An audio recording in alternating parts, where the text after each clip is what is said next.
Que posição o Senhor Jesus tem assumido na sua vida? Qual a importância que o Rei dos Reis e Senhor dos Senhores tem para você? Quem é que tem ocupado o trono do seu coração? Quem é que ocupa grande parte do seu tempo no que diz respeito aos seus pensamentos? Você tem pensado mais em quê? Em si mesmo? No seu bem-estar? Nas coisas materiais? O que é que tem ocupado a sua mente durante minutos, horas, dias, semanas e meses e anos? Meu querido, eu tenho dito e não me canso de dizer, anunciando as boas novas do Evangelho, que o Senhor Jesus deve ser o fundamento prioritário da nossa vida. E acima de tudo, devemos ter maior interesse em conhecer o Verbo que se fez carne e habitou entre nós, porque os benefícios advindos desse nosso interesse pelo Senhor Jesus, os benefícios serão inumeráveis.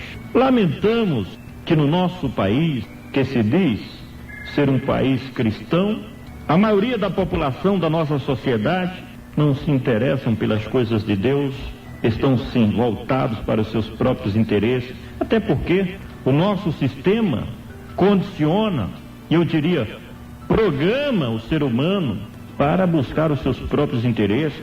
Nós somos programados pelo capitalismo escravizador a viver para as coisas materiais, para o materialismo, porque infelizmente aqui na Terra as pessoas só valem aquilo que têm. Se mede o valor de uma pessoa por aquilo que ele possui, por aquilo que ele pensa, por aquilo que ele, na verdade, na realidade, é visto pela sociedade, pelos seus familiares, pelos seus vizinhos, pelos seus colegas de trabalho.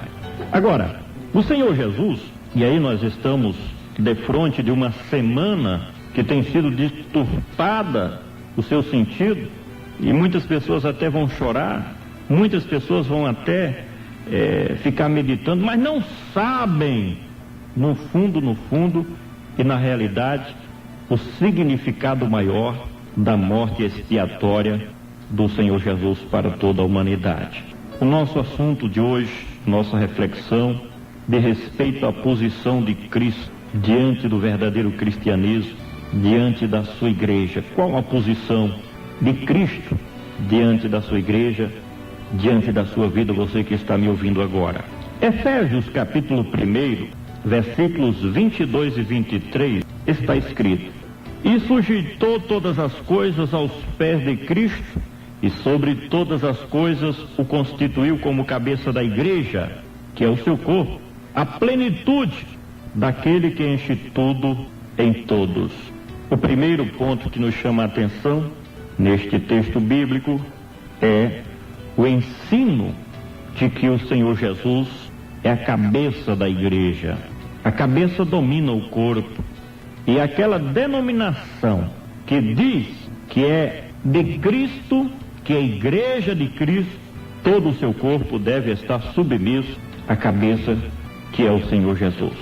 Quando isso não acontece e o dominador é outro, muitas vezes um ídolo, muitas vezes uma falsa divindade, muitas vezes um ser humano, essa não é a verdadeira igreja que foi comprada e redimida com o sangue precioso, a vida do Senhor Jesus.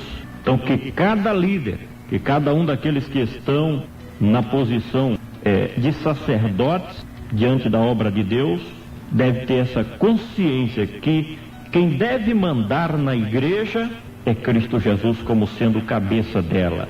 Em Colossenses capítulo 1, versículo 18 diz assim: e ele, Cristo, é a cabeça do corpo que é a igreja. Ele é o principado, o primogênito dentre os mortos, para que em tudo tenha a proeminência. O Senhor Jesus, ele é o esposo da igreja. Segundo Coríntios capítulo 11, versículo 2 diz o apóstolo Paulo: estou zeloso de vós, com zelo de Deus, pois vos tenho preparado para apresentar-vos como uma esposa para o marido, a saber, Cristo Jesus, nosso Senhor. E eu diria que esse casamento já está marcado entre o noivo que é Cristo Jesus, e a sua noiva, que é a igreja. Quando é que vai acontecer, irmão Francisco, esse casamento? Olha, você está convidado a participar do banquete da festa. Nós estamos nos aproximando cada vez mais deste casamento entre a igreja e o Senhor Jesus. E você é convidado especial também a participar deste casamento, desta grande festa, que é justamente no momento em que os céus se abrirão e acontecerá o retorno de Cristo, não para morrer mais uma vez, como foi da sua primeira vinda, mas desta vez para se encontrar nos ares, com a sua noiva, com a sua igreja, por quem tanto ele sofreu. Então, Senhor Jesus, ele é o noivo, ele é o esposo da verdadeira igreja. E a Bíblia nos ensina também de que o Senhor Jesus, ele é o sumo sacerdote da igreja verdadeira. Muitas vezes tem sido mal interpretada essa palavra, sumo sacerdote, ou sacerdote, porque pessoas que ocupam posições de destaque perante a comunidade religiosa da qual faz parte, se acha o todo importante diante do povo de Deus, e tem daqueles que se gabam de ser cabeça, sumo sacerdote, sacerdote supremo do rebanho, que Deus simplesmente o entregou nas suas mãos para que ele seja um administrador da igreja. A postura bíblica, o que nos ensina a palavra do nosso Deus, é que o Senhor Jesus, ele é o sumo sacerdote da igreja.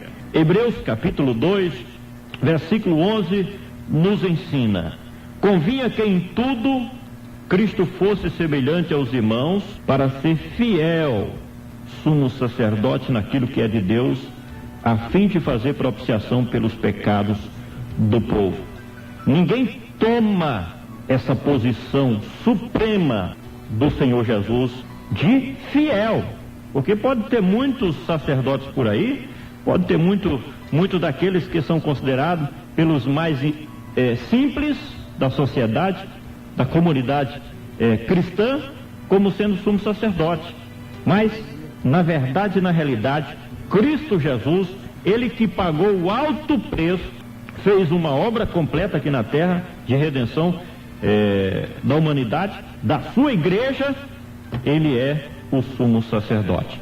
E eu diria que Cristo Jesus, conforme a Bíblia Sagrada, ele é o sumo pastor. Ele é o sumo pastor.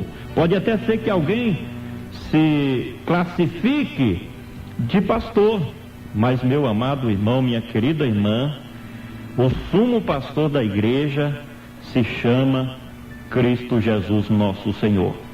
Em João capítulo 10, e no versículo 11, disse o próprio Jesus: eu sou o bom pastor dá a sua vida pelas ovelhas.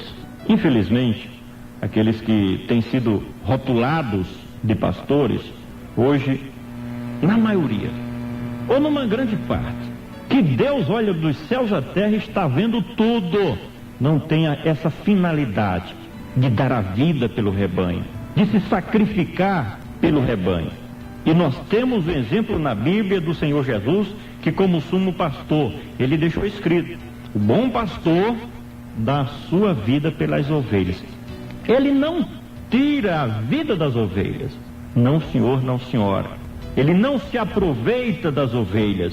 O bom pastor, ele se integra totalmente a sua vida para produzir mais vida e encher de vida aqueles que estão aos seus cuidados. Cristo, pasme o que eu vou dizer agora, porque esse assunto não é todo mundo que tem coragem de falar, mas Cristo é o dono da igreja. A igreja que você está na frente, você que está me ouvindo agora neste momento, não é sua não. Tem pessoas que estão na frente e dizem: a igreja é minha, a minha igreja. Coitado.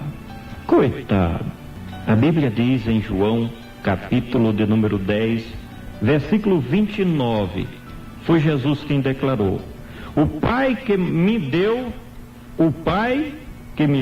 as ovelhas, as minhas ovelhas, é maior do que todos, e ninguém pode arrebatar as minhas ovelhas da minha mão. O que nós entendemos nesse ensino bíblico é que a igreja pertence a ele. Cada alma, inclusive aquela alma que muitas vezes é expulsa, quantos são expulsos, né? Não suporta tantas pressões e são expulsos das igrejas? Essa alma aí não é sua, não. Não foi você que deu o seu sangue, a sua vida por ela, não. Foi o Senhor Jesus.